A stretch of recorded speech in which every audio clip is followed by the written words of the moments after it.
Alright, this is going to be awful. Everything about this race. I'm going to be bumping walls like crazy. Oh yeah, you're right. I probably should bump up the front downforce again. There should be no part of this track where I have to worry about spinning out either.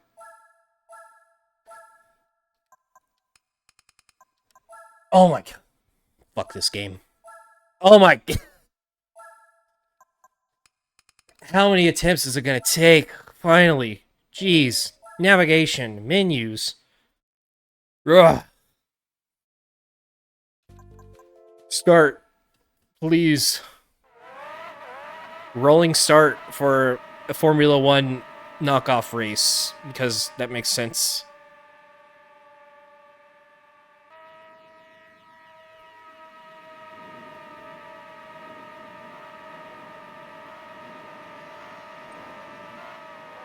Alright, 78 laps of hell. Let's get this over with.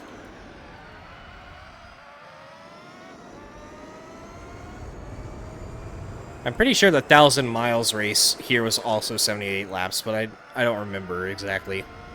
And that was in a 67 or 69 Camaro. I forgot what year it is.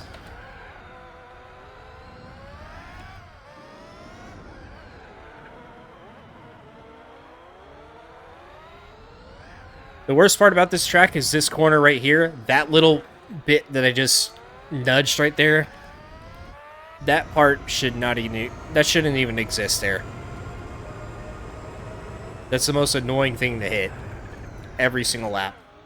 Also, yellow F1 cars are pretty annoying as well. Certified McLaren hater.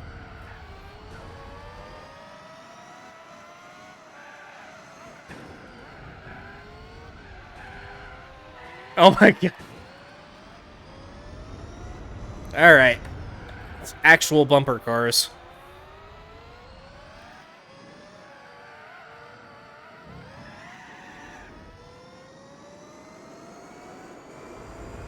Oh, it was actually 99 laps? Oof. Oh yeah, that's right. Those races are 250 miles each, not 200. Because there's only 4 of them.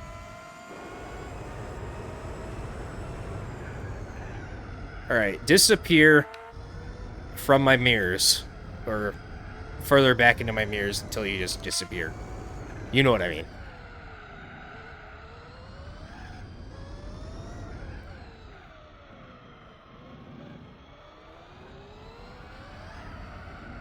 This part right here. That part of the wall. Every single time. And this wall too. This might actually be a try-hard camera track.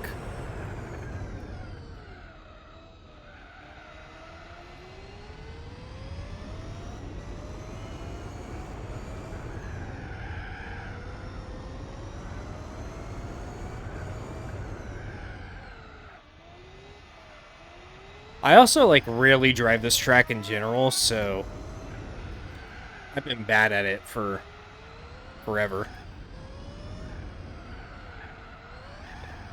Thankfully, I never had to suffer through the GT3 PAL S8.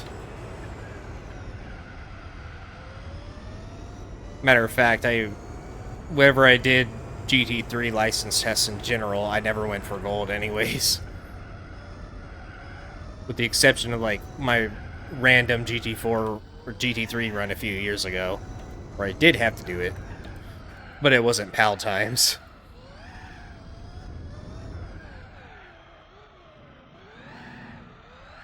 Okay, second gear is useless.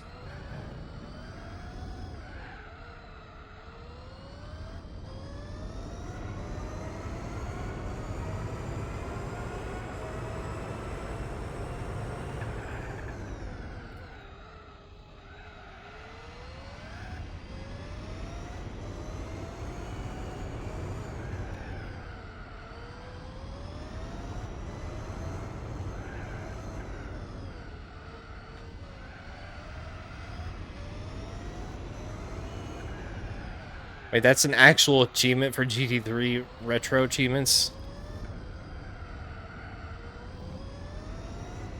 Yeah, that sounds terrible. I wonder how they can keep track of, like, it being no contact, though.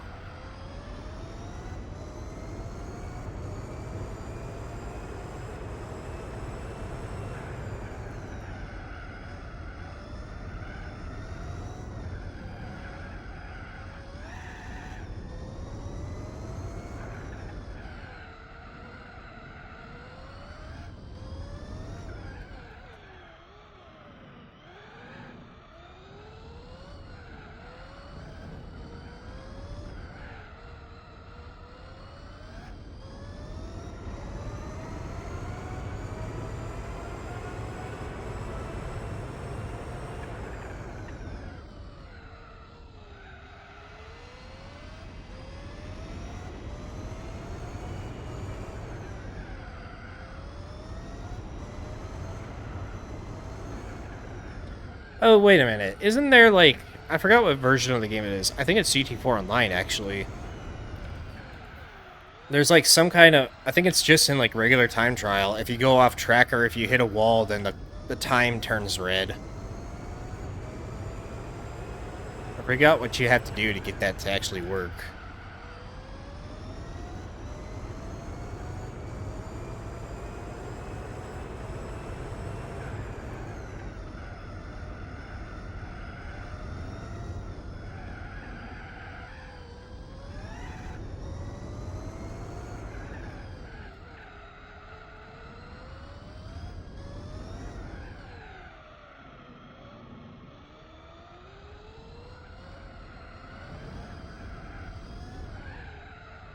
I probably should have geared this so where third isn't topping out right there.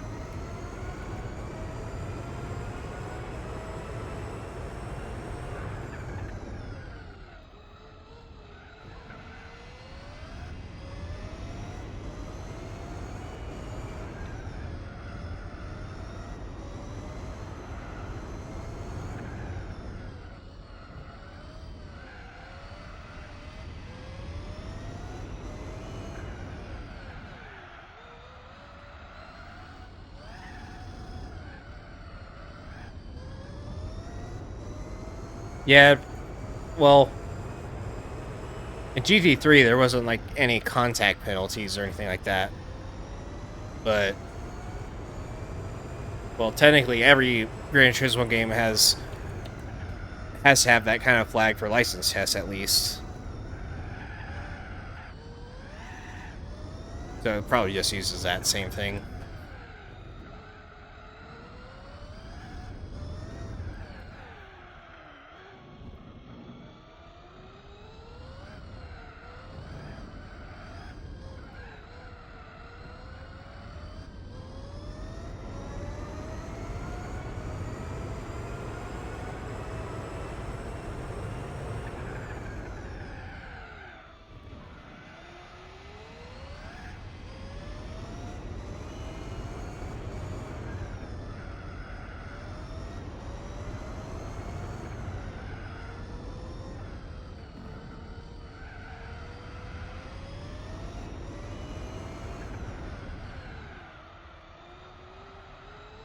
Dunlop chicane is optional.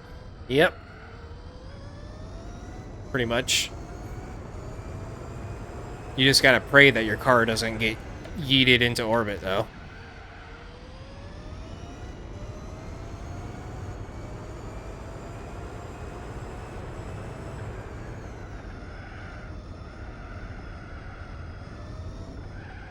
Yep, Fuji, classic. Classic corner cutting meta.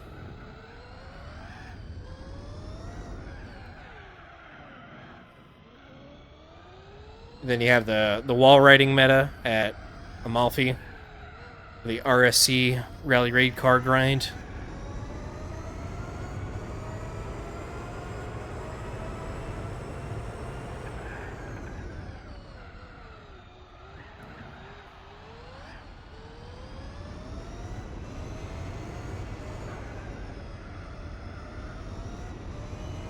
I'm taking some of these corners way too slow.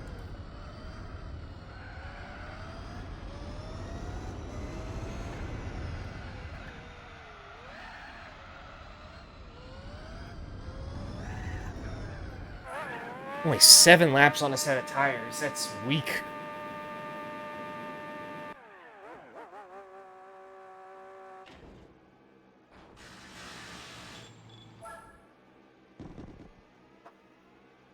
Not even 10 minutes.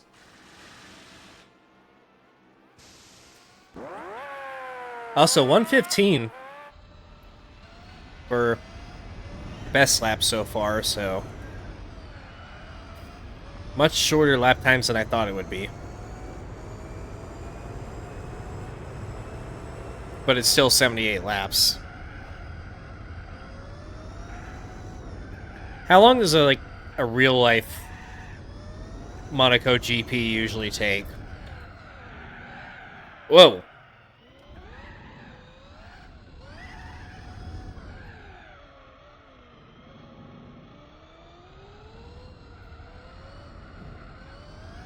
Maybe some differential settings would have been handy as well.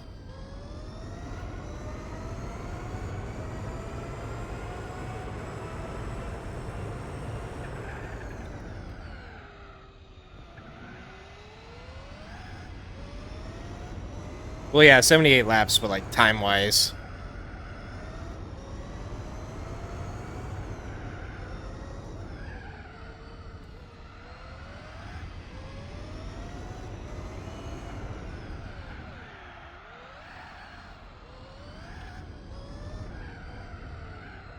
Completely missing that turn.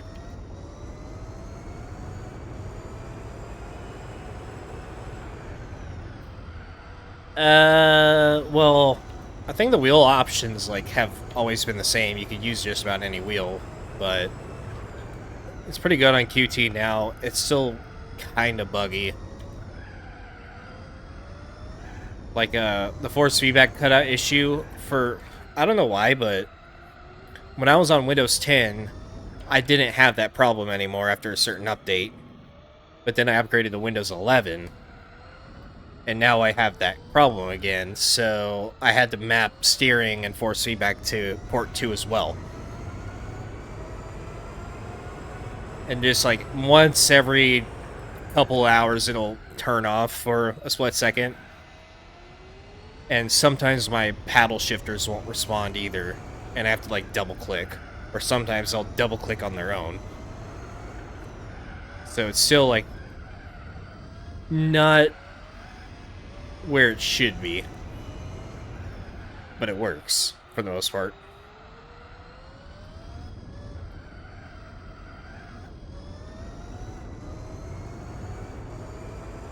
An hour and 40. Oof. So this one's probably going to take like with the pits too, how like the amount of pit stops I'm going to have to do, probably like an hour 50 or so. Ouch. I'm not skilled enough to do the quick maths in my head just to do like 100 or a minute. Let's say a minute 18 on average times 78.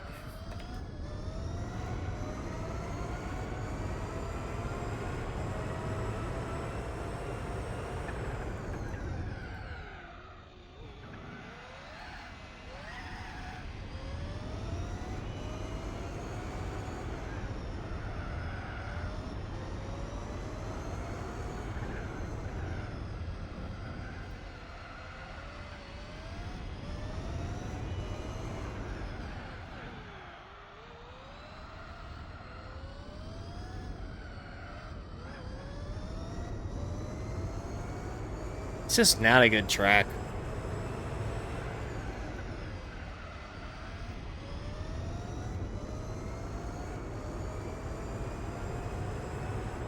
But yeah, it's just the only reason it's still around today is because of history and shit, I guess.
Have they even pit yet? I wasn't really paying attention.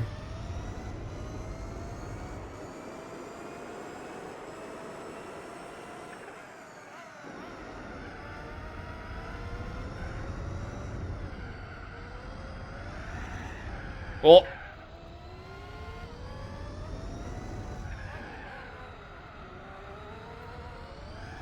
Lap 10.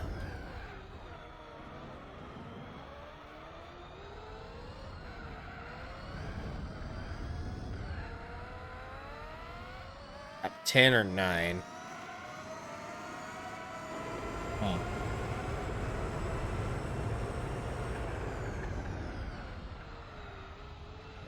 So I'm probably gonna have to lap them again here in a little bit, depending on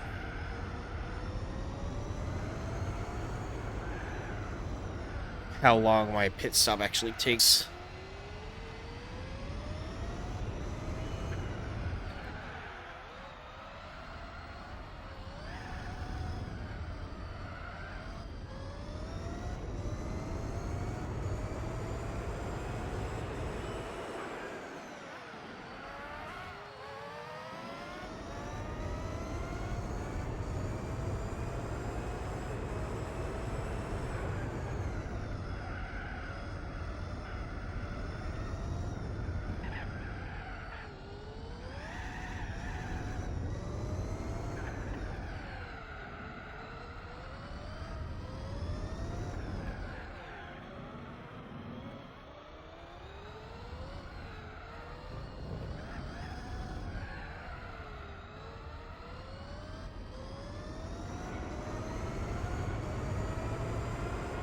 They're actually like super spaced out for some reason.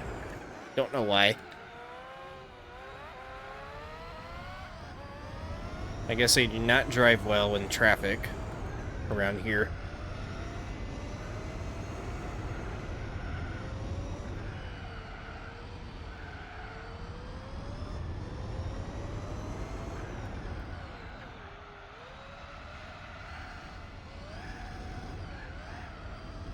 Almost like real life F1.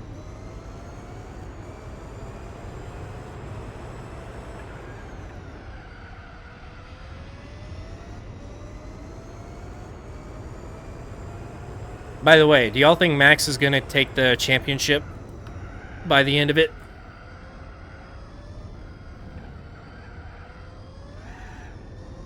I mean, I don't care for F1 for the most part, but a certain select few drivers, I do. Max being one of them. I think he's going to pull it off.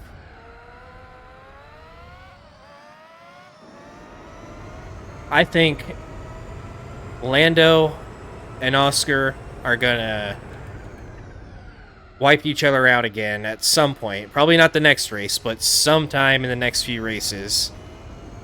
Them being at each other's throats for the championship title is gonna knock both of them out of the championship run. Eventually. All Max needs to do is just keep getting pole and pulling away in P1.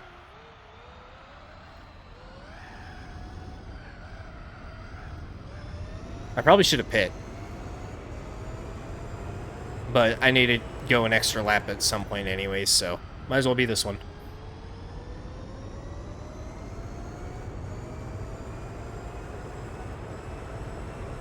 Dirt, dirt, dirt, dirt.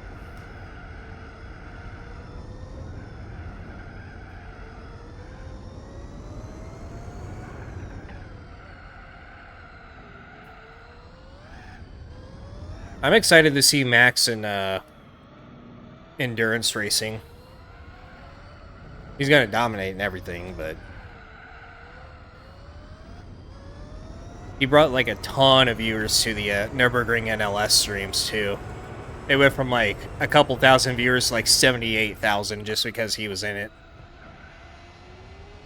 So it'll do good, but also some bad for other racing series, bringing new fans into it. Good as in it'll have more viewers. Bad as in ticket prices will probably go up. Maybe. I'm speculating.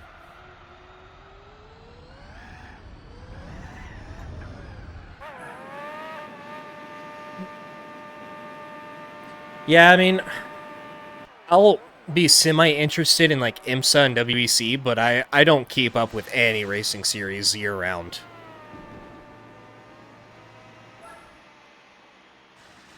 Especially not F1.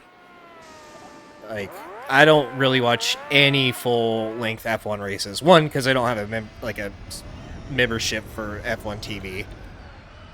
And two, even if I did, I probably still wouldn't be that interested. Actually, I think I watched, of all the races, I watched the full Miami GP, like, last year or a year before, and it was the most boring thing I've ever seen. It was probably, like, the very worst race to watch out of the entire calendar. Yeah.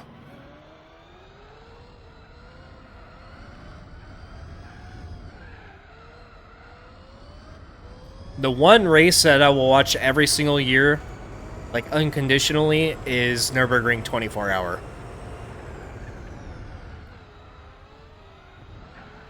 I'll watch that one. I'll watch Daytona. I don't watch Spa 24 Hour, mostly because I don't really know how to watch it.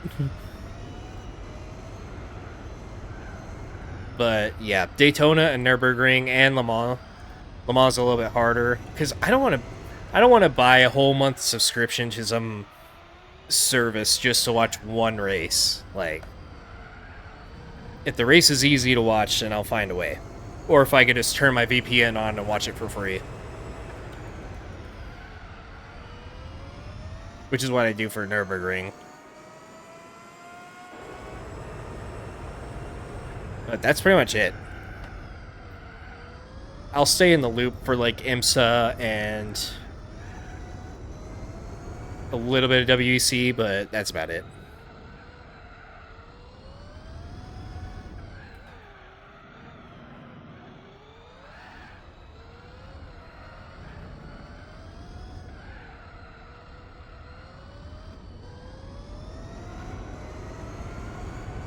F1 fans are the Fortnite players of motorsports. Yeah, I mean,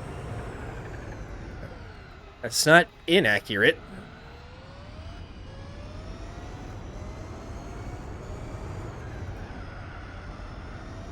Especially, like, I know this is where I start talking shit, but I don't understand being a super fan of anybody in particular. Like, you know, there's certain kind of people who are like Lewis Hamilton or nothing, or Leclerc or nothing, or like that's their idol. Full stop. I don't understand being a super obsessive fan over anybody, especially people in sports.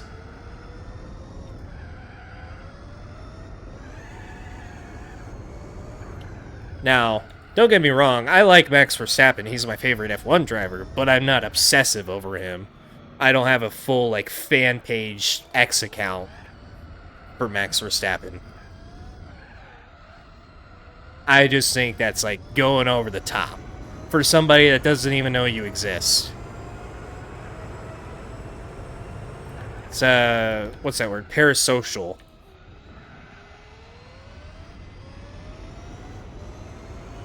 There's a lot of people like that for streamers and YouTubers as well. Let alone, like, world-renowned, like, celebrities and athletes.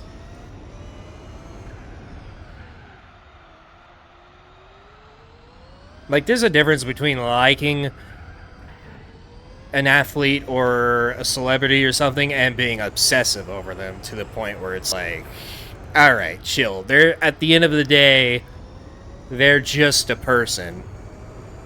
Like, I'm just a person, but I make videos of Gran Turismo. That doesn't make me special. That doesn't mean I should have fans that are making entire accounts that just praise me all the time and talk shit about anybody else who isn't me. There's a lot of F1 fan pages that are like that. And you'll see them, like, anytime Max Verstappen does good, Lewis Hamilton fans will lose their mind. and will say anything like, "Oh, he only won because of the car," or "He only won because Lando and Oscar crashed into each other." Like, yeah, don't be that guy.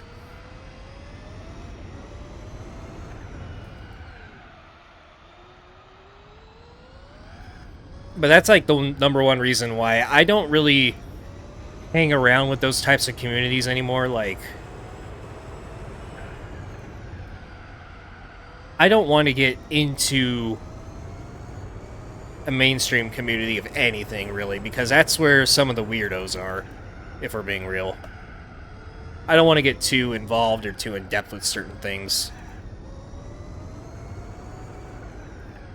Even public Discord servers got annoying enough for me to just never want to bother being in them anymore, so... I've shrunken my circle pretty considerably, and I feel like I'm much better off.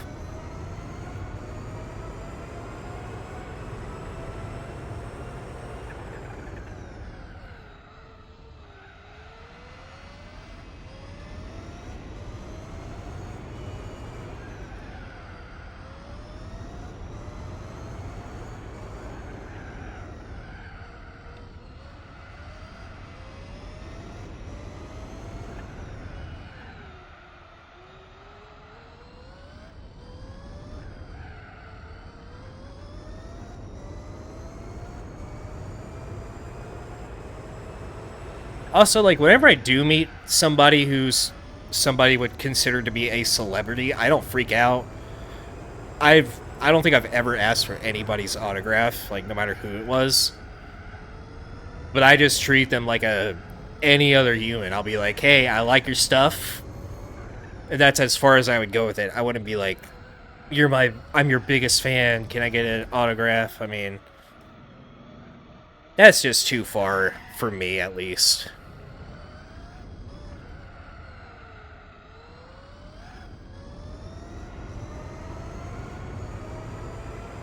Now, if it was Max Verstappen and he was right there, I'd probably have him sign my hat, because he's Max for fucking Stappen.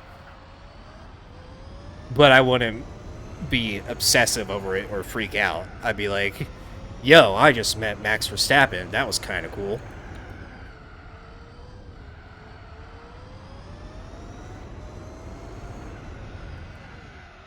There's a line. There's a line for everything.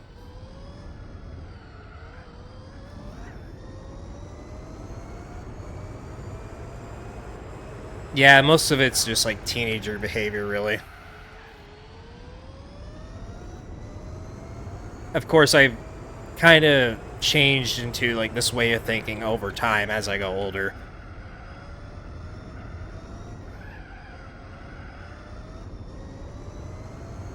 Today's kids will never understand. Back in my day.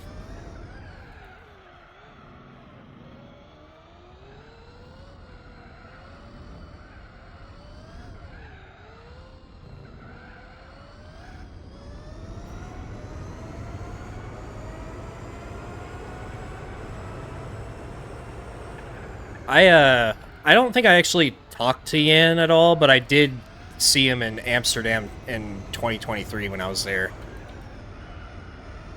And that was when the Gran Turismo movie premiered as well. That was like part of the whole GTWS event. We that Friday we all went to the theater to watch the Gran Turismo movie, and then Saturday and Sunday was the event. But yeah, like, that was my first Gran Turismo event I ever went to, and I met everybody there. I met Steve, Super GT, Jimmy Broadbent, all the drivers, Kaz. I got a picture with Kaz, but that's like the most I did with any of them. Everybody else, I just chilled and had a conversation with at the most.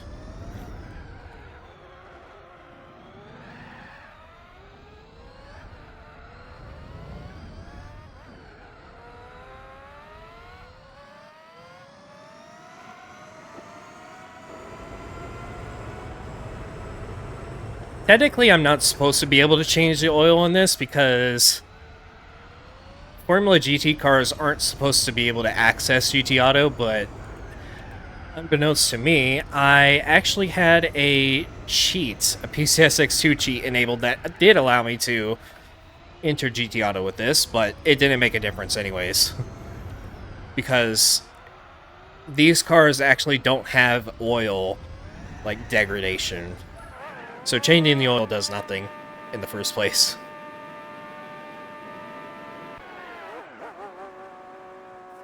Also, Sim Racing Expo is coming to Charlotte, North Carolina next year, so I'll probably try to go to that. But Germany's like way too far for me. I'd have to like get a pass from somebody to go to Germany.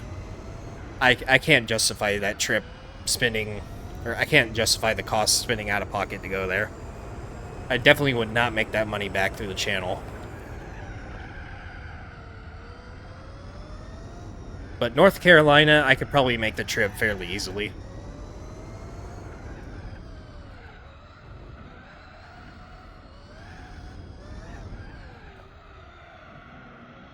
Sim Expo was actually supposed to be at Austin this year, but they canceled it. So that sucked. That would have only been like an hour drive for me.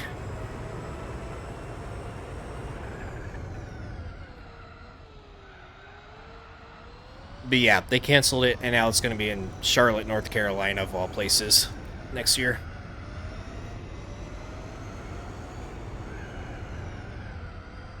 I do want to go to at least one of them, though. And I want to get, like, hands-on with different brands. Because I only have experience with the Logitech G29, the T598, and this that I'm using now.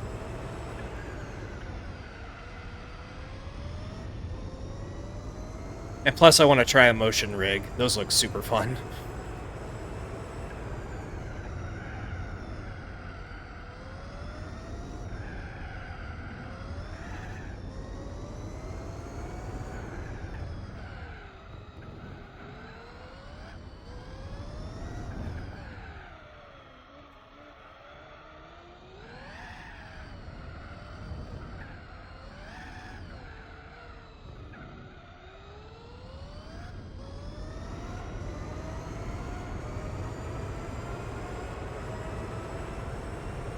Oh, Logitech's? Yeah. I actually haven't seen anything about Logitech's new direct drive base in a few weeks. I saw, like, their first reveal of it, but nothing after that.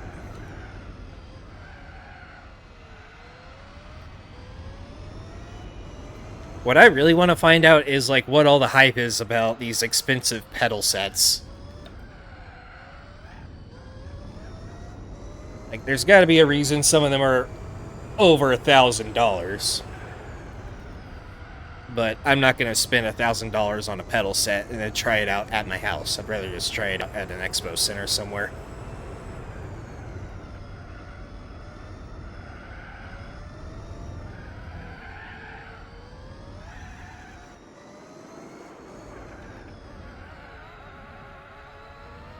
This one's the Fanatec DD Pro with the Gran Turismo wheel. And build quality all around is really nice, but I can't really compare it to anything else because, like I said, I haven't really tried enough different wheelbases to be able to tell if it's good buy or not.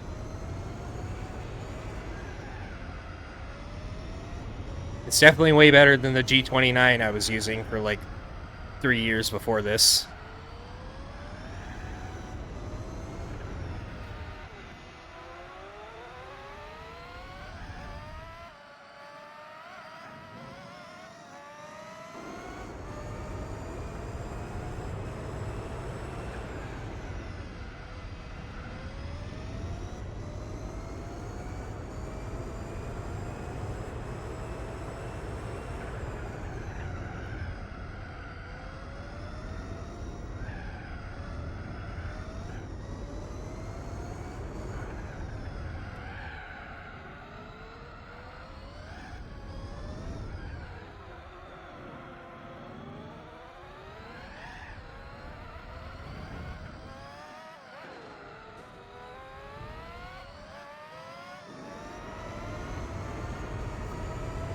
What's up, Sup Racer? Sup Racer?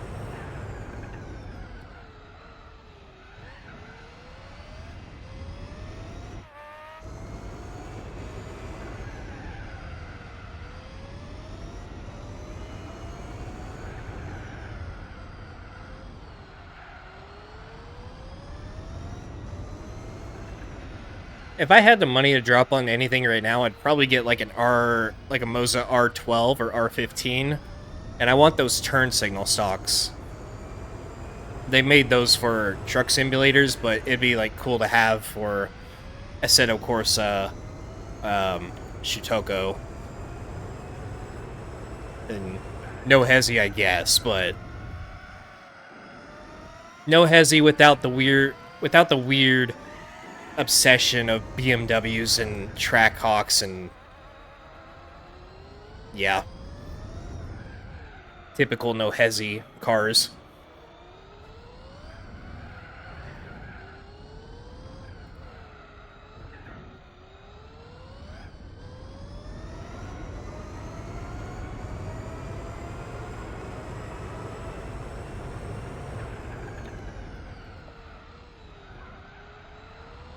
Like magnet paddle shifters. Oh yeah, I didn't finish reading that comment before I said that.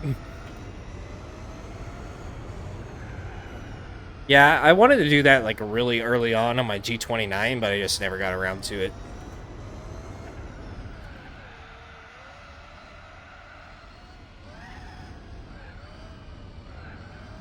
The first mod I should have done was something to do with the pedals because, man, that brake pedal is ass.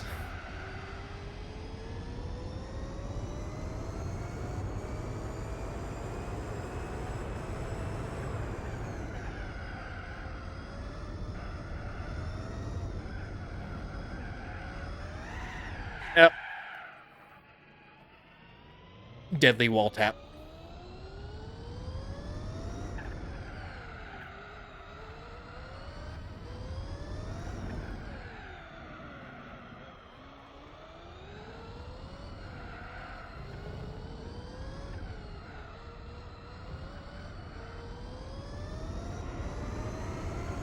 I think if you're building a rig, like a 3D printer would probably be like one of the best tools you could have.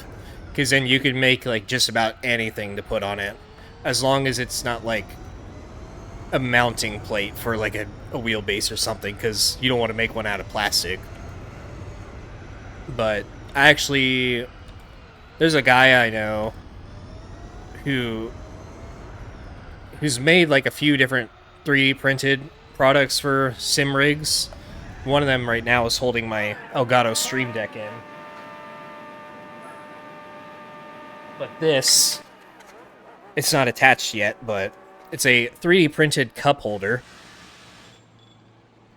which is supposed to go like on the side of my shifter, but because I moved my shifter over a while ago, I haven't put it back on the opposite side just yet.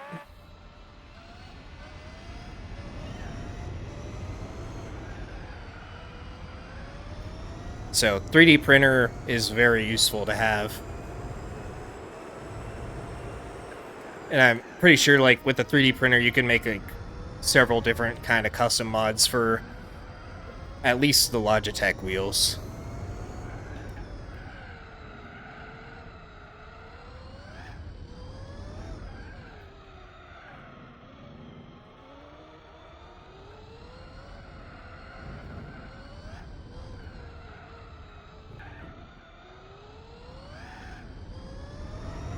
Have I seen a real car console as a game sim rig? Yeah, I've seen a few of them. Not in real life. I haven't seen that many sim rigs in real life at all, but I've seen some people like use BMW dashes on their sim rig and stuff like that. I thought about doing something like that, but if you have like a real life,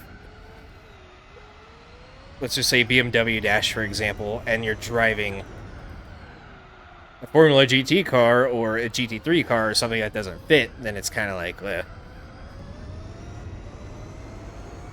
too oddly specific.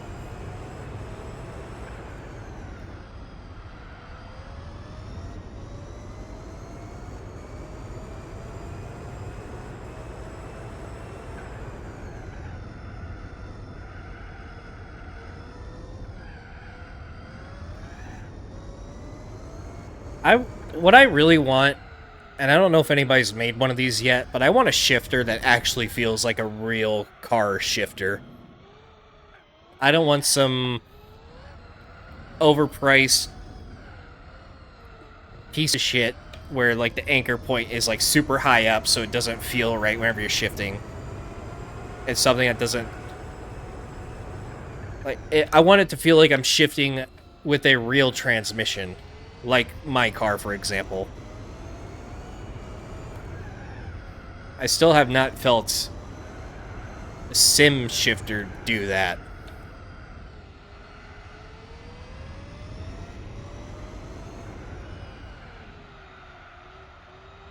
Yeah, it probably would be a little bit difficult to pull off, but as long as they don't charge like over $500 for one, considering racing sim prices in general are ridiculous,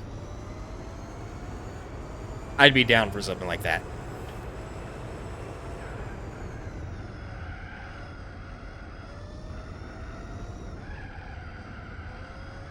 Because even this shifter, like this is the Fanatec one, it just... it doesn't feel anywhere near its price. Like, it should be anywhere near its price tag. I'm not saying it the right way, but you know what I mean.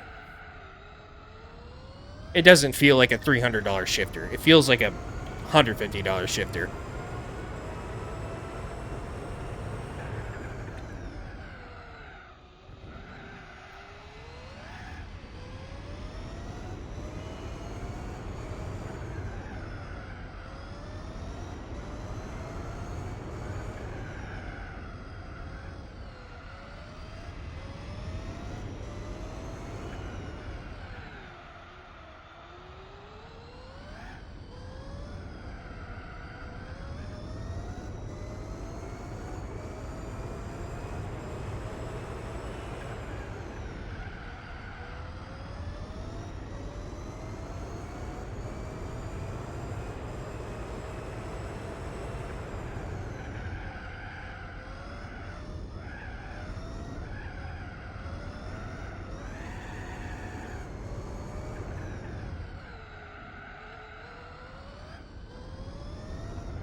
New best.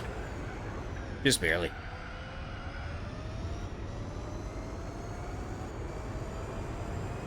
That still wasn't even like a solid lap either.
I think that was the best.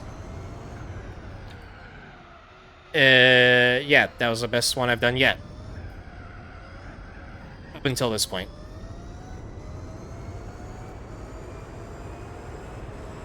13-6. What was Lando's fastest lap again? 13 something. You got beat by a gamer. Haha.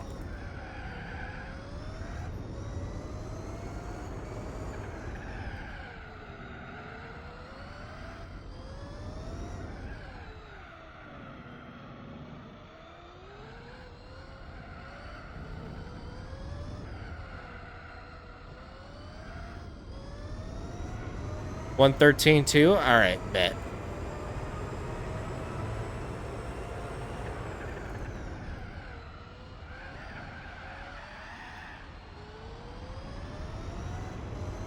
Not for long. I need to get some fresh tires first.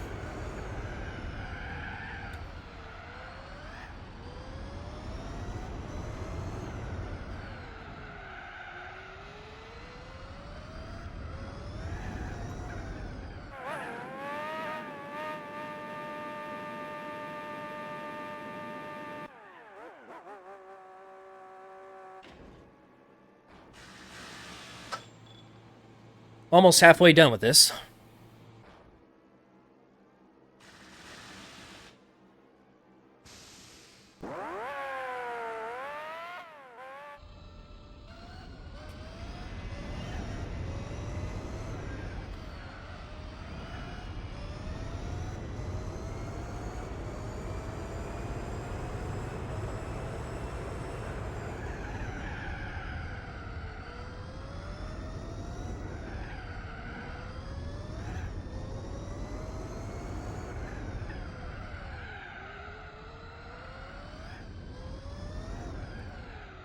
I'm gonna have to lock in here.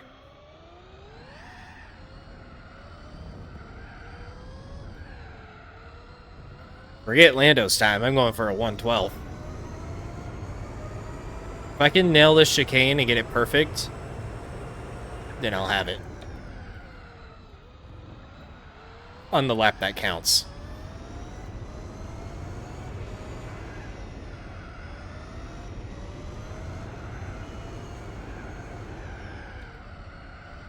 And it might not actually be in this camera. I'm gonna do this one.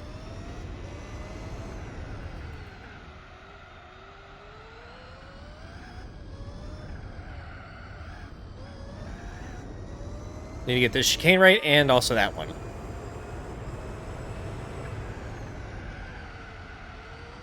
So the chicanes. Plural.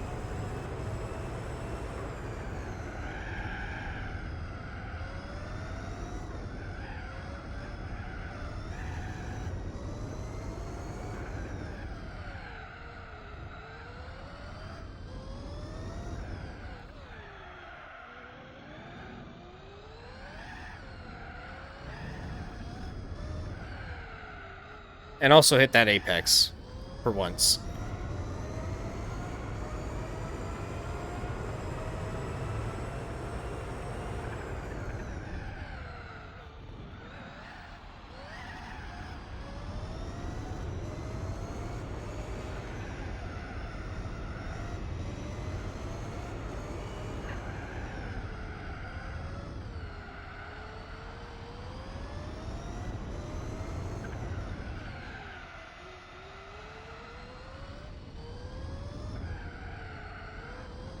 Not this one.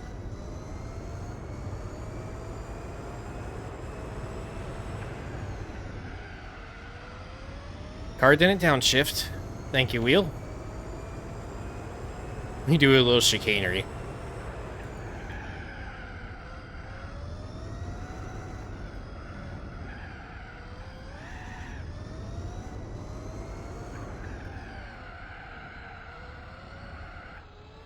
Alright, not this lap either.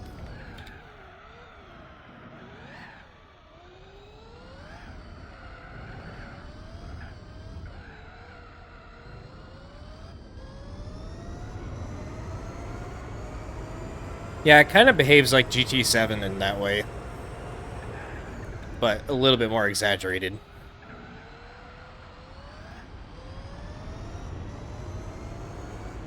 And now I'm going to have traffic. But they're all pitting, so hopefully I get in front of them decently quick.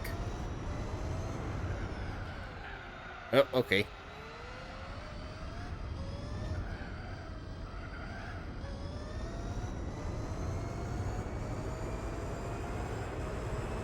Yeah, that lap was pretty rough. Well, hopefully this car doesn't get in my way. Funnily enough, it is the papaya car. Not Lando Norris, but Nando Loris in this case. Great value, Lando.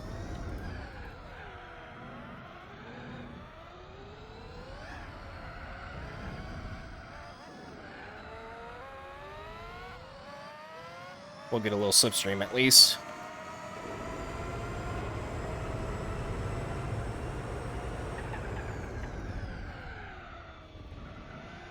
Not so much to my advantage.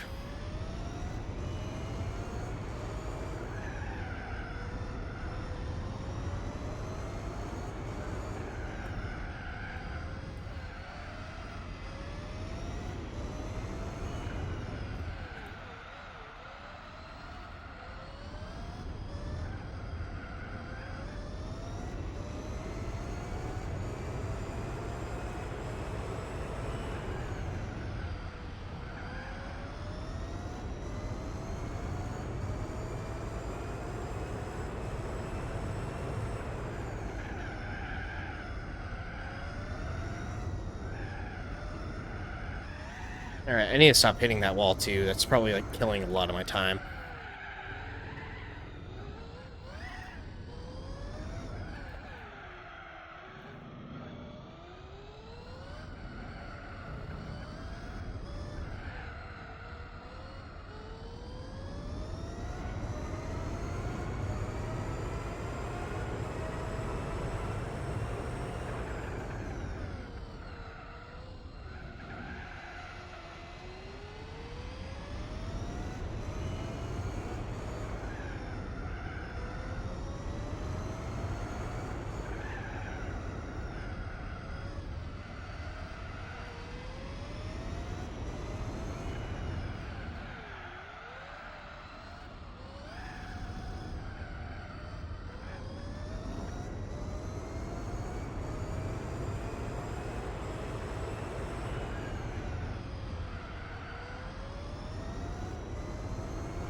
Alright, well.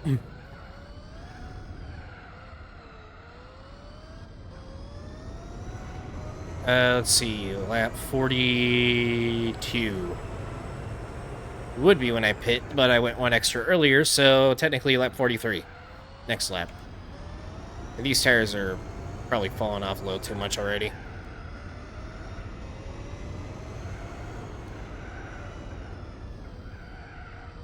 You only really get like 4 laps to put down a best lap time every stint.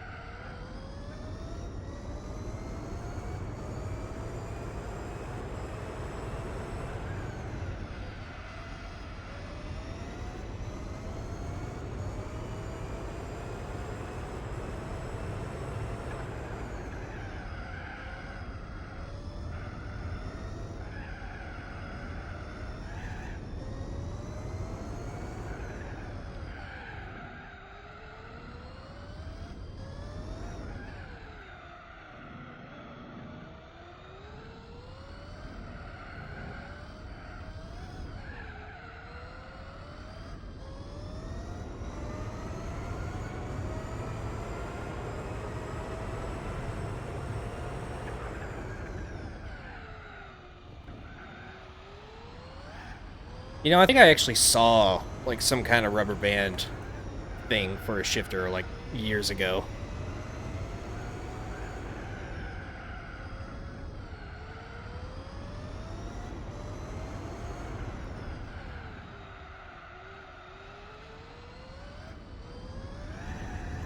And also, that was on track to being one of my better laps right there.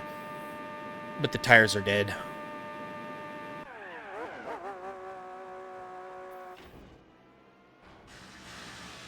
No fuel.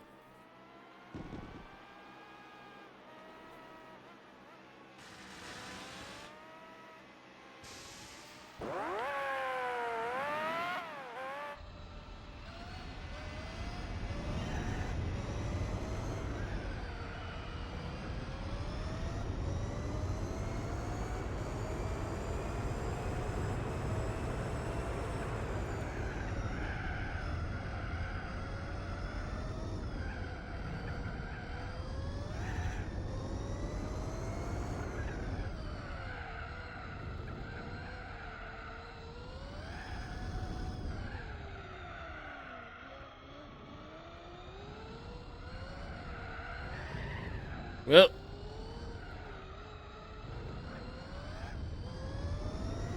weird curb physics.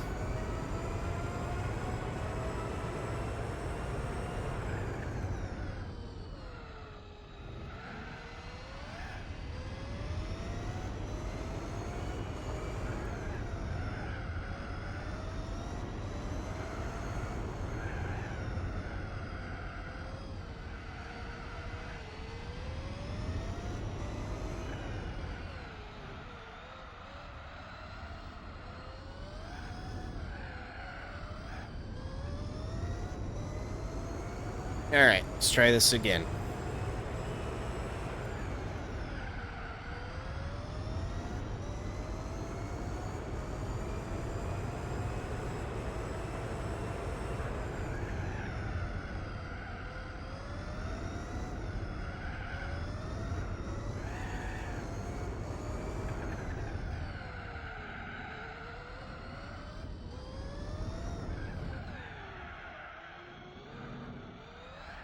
Second is always sketchy right there.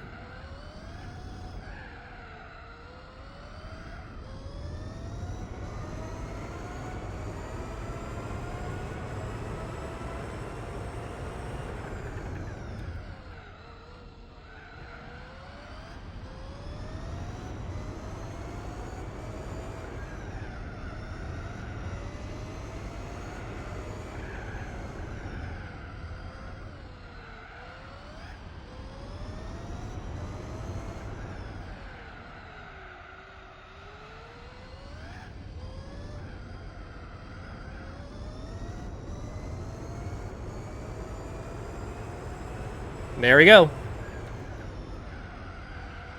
There's the 112. Take that, Lando.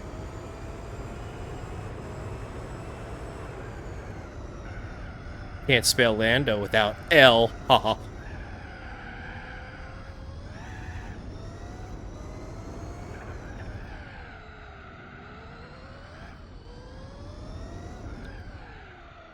That was still like a pretty sloppy lap, too.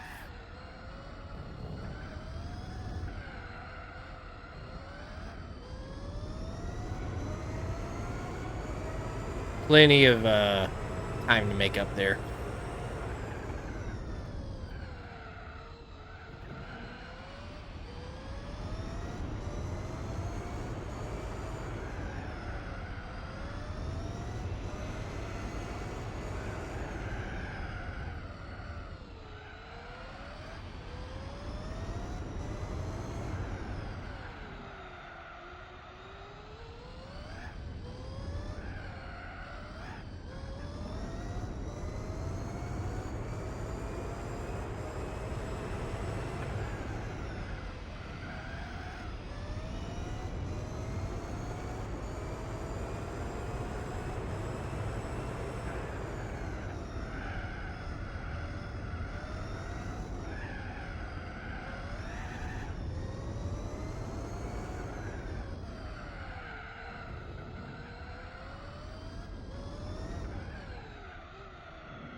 Don't get in my way!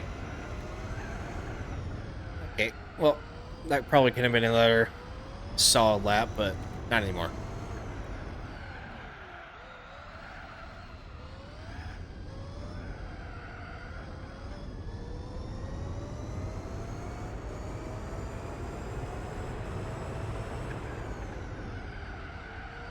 Alright, well, that time the wheel didn't respond to 2 of my downshifts, so I had to click 4 times to go down 2 gears. There goes again.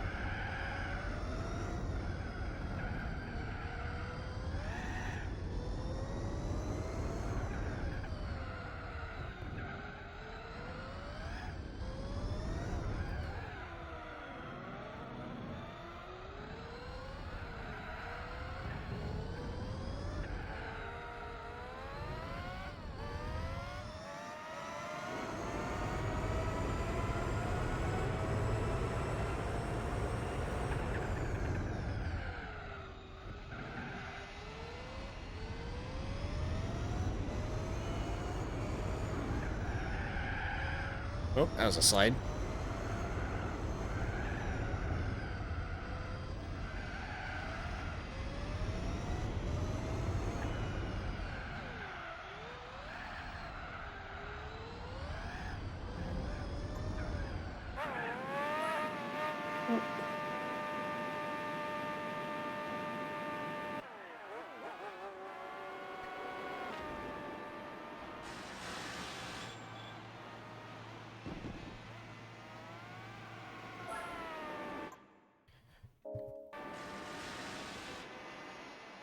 Back to it.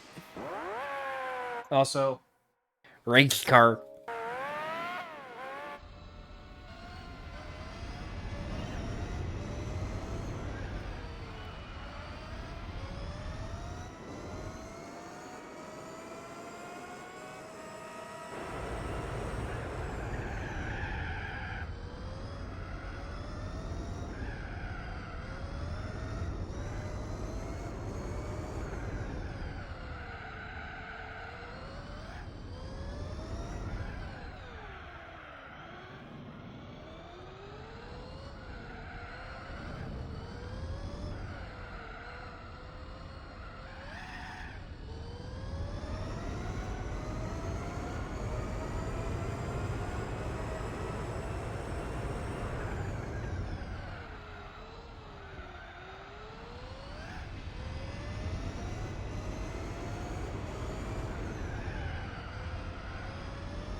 Excuse me.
Hi, bruh.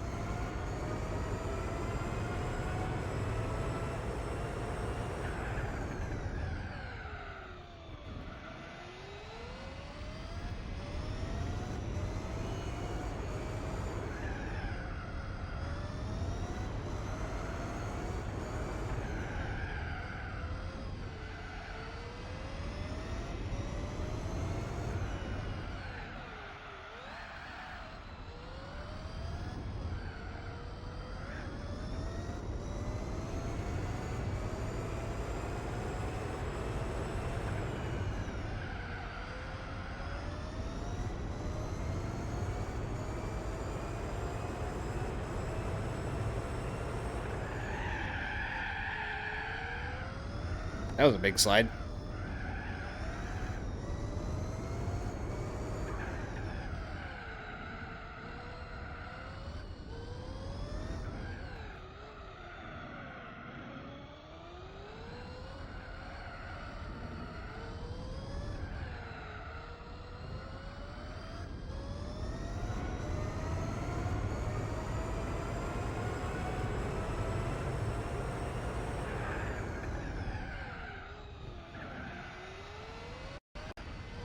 There it goes again.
Yeah, I definitely prefer the wind noise on this version compared to like the online and Spec 2 versions.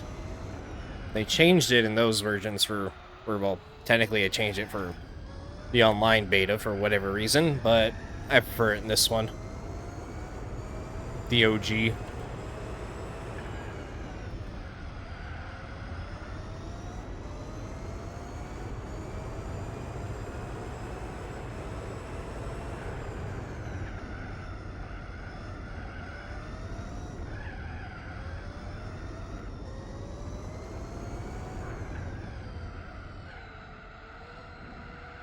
Not exactly sure why they changed it. There are like a couple interesting changes they made for no reason, but yeah, it's just a thing they did. It sounds better in this one.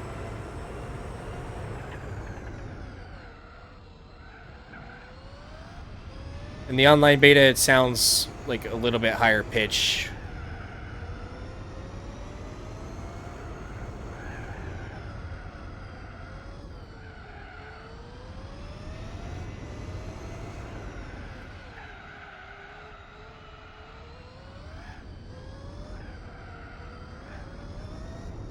Smoking some exhaust fume.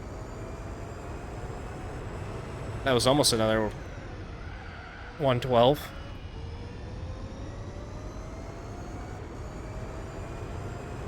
Engulfing exhaust fume.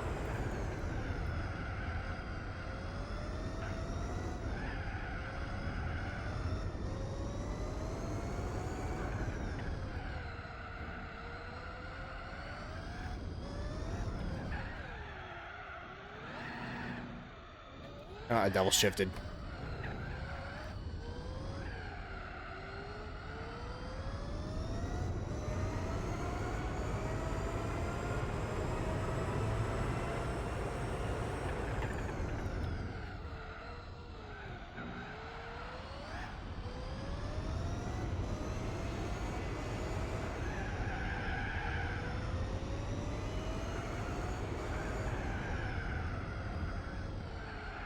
Low-key, this car actually starts driving a little bit better once the back tires get a little bit worn down.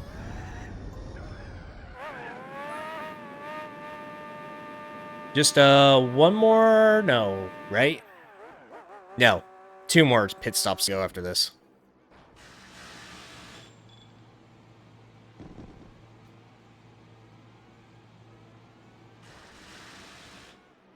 Oh, I didn't mean to fill it up all the way.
Whoa, okay. Just lost all my rear end grip there, just like mid-corner. Instantaneously. I don't know if I actually got hit from behind or what.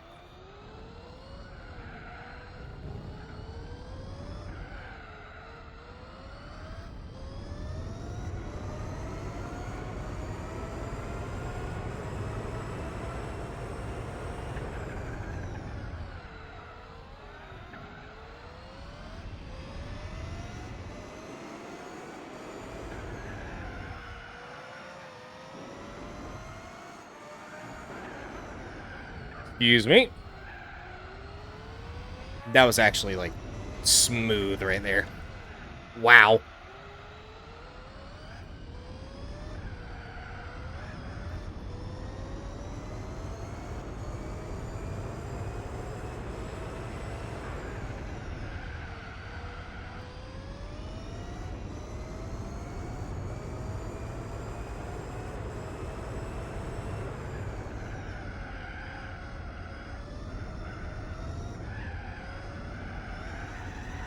No.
No. It would have been solid otherwise.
One more pit stop after this.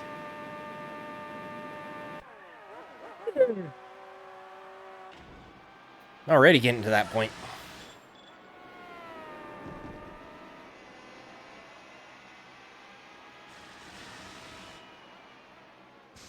Sucks so you can't see the pit stop animation with these cars. Don't know why they would hide it, but they are.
Hello, hello.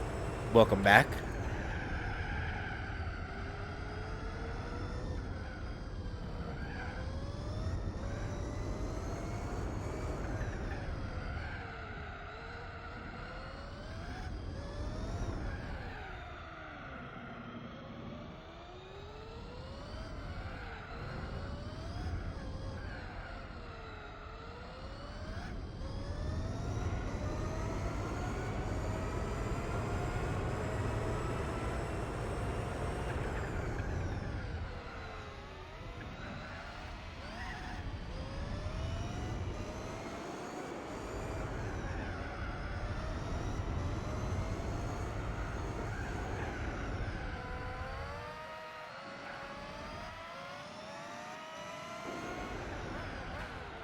Ooh, almost did it again.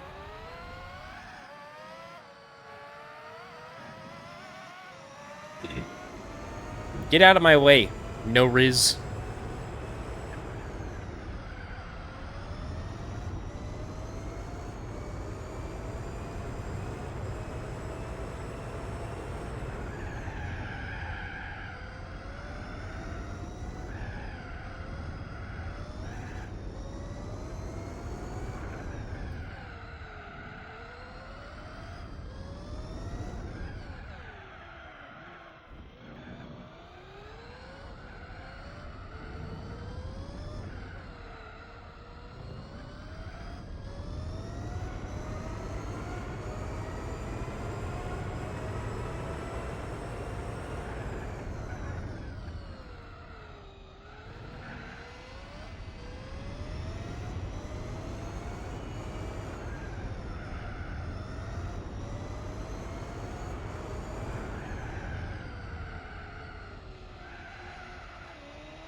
Ooh, man.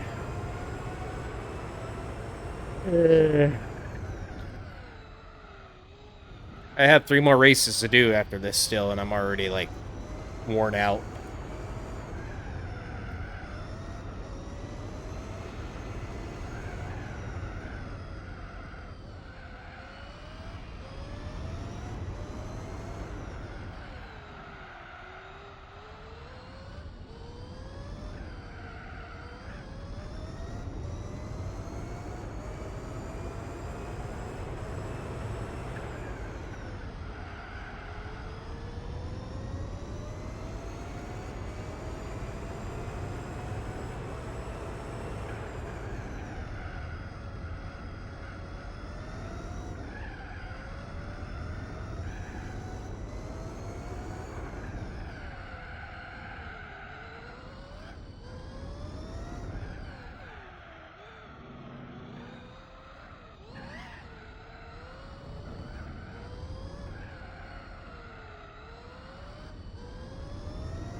Stupid wheel.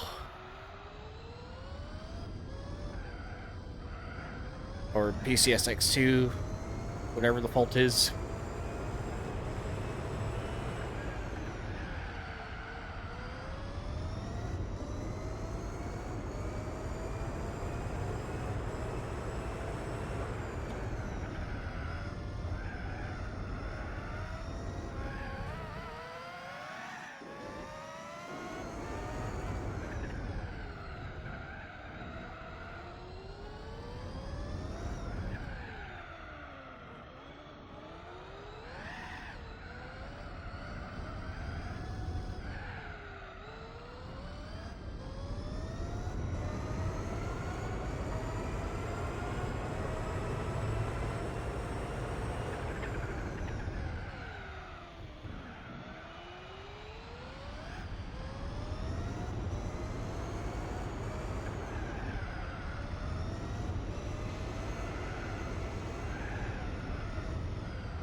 Fuck.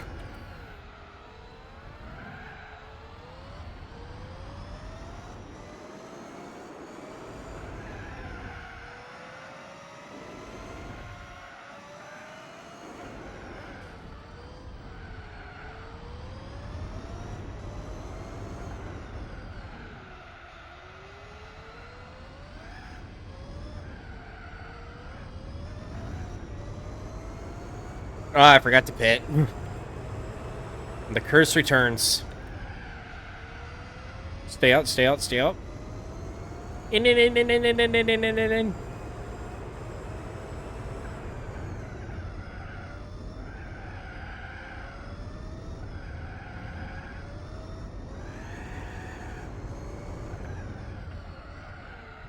Well, I get an extra lap on these slidey physics, I guess.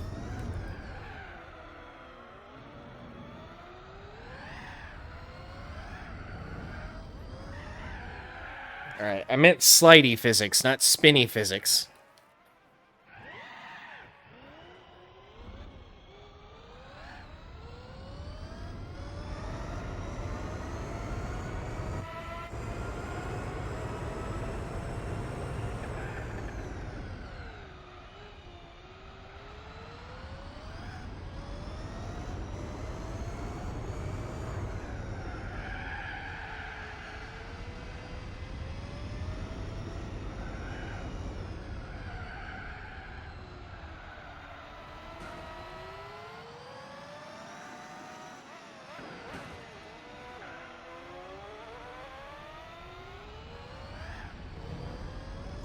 Oh my god. Alright.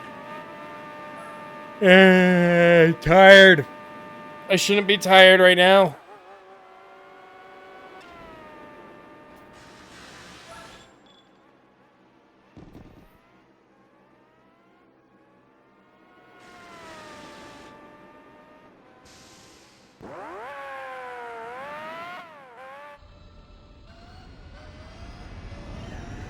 Almost done with this, though.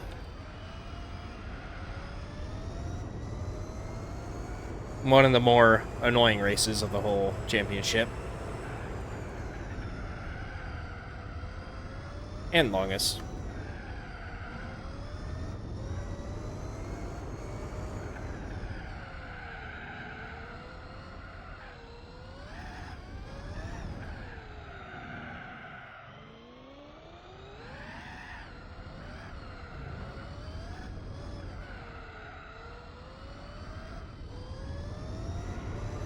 I think... Do not tell me.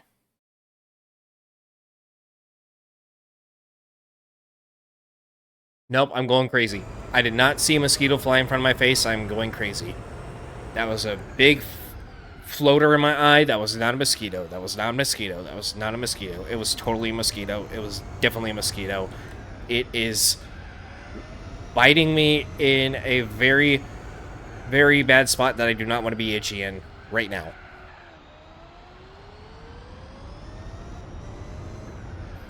Guarantee it. Right at this second. It's currently biting me.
Once this race is over, I'm probably going to take like a 5 to 10 minute break.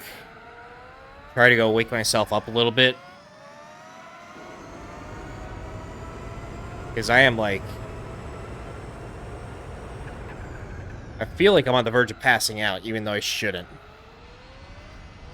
I think it's the carb crash kicking in. I had pancakes like just before this.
I also thought about like splitting up the stream into 2 parts.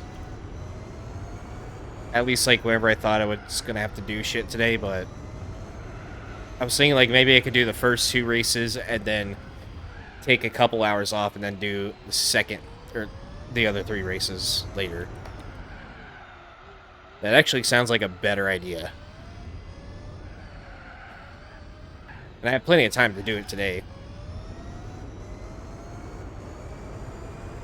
In fact, that's probably what I'm gonna do.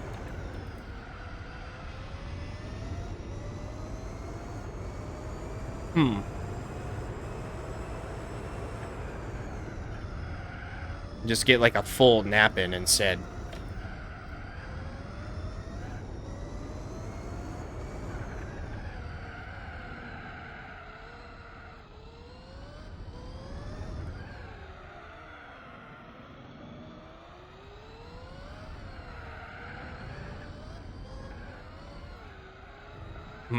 Decisions.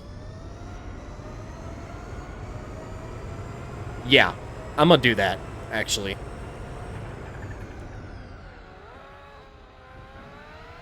So, instead of just taking like a 5 to 10 minute break, I'm gonna take a break for like a couple hours. I'm probably actually gonna nap. And, I'll do the other 3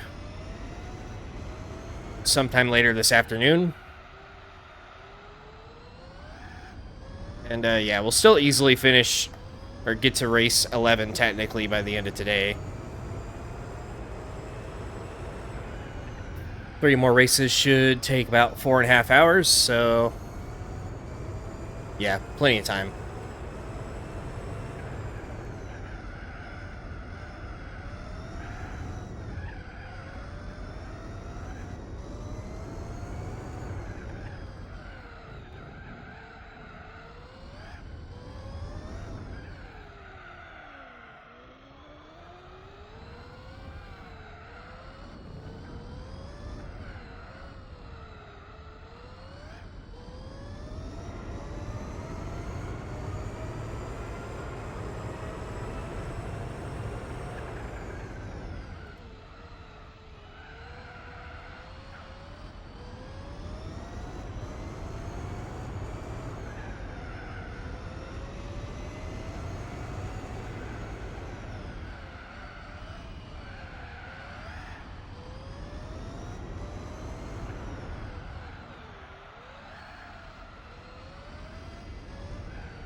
And with that,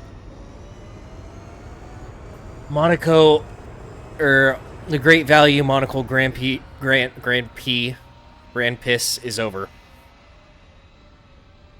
There we go. 1 hour and 42 minutes. Definitely one of the longer ones of this whole series, but it must be done. And they're still going into the pits even though the race is over. So, there you go. Race 7 done and dusted. So, with that being said, I will be back in a couple hours for the last 3 races of today. And, yeah.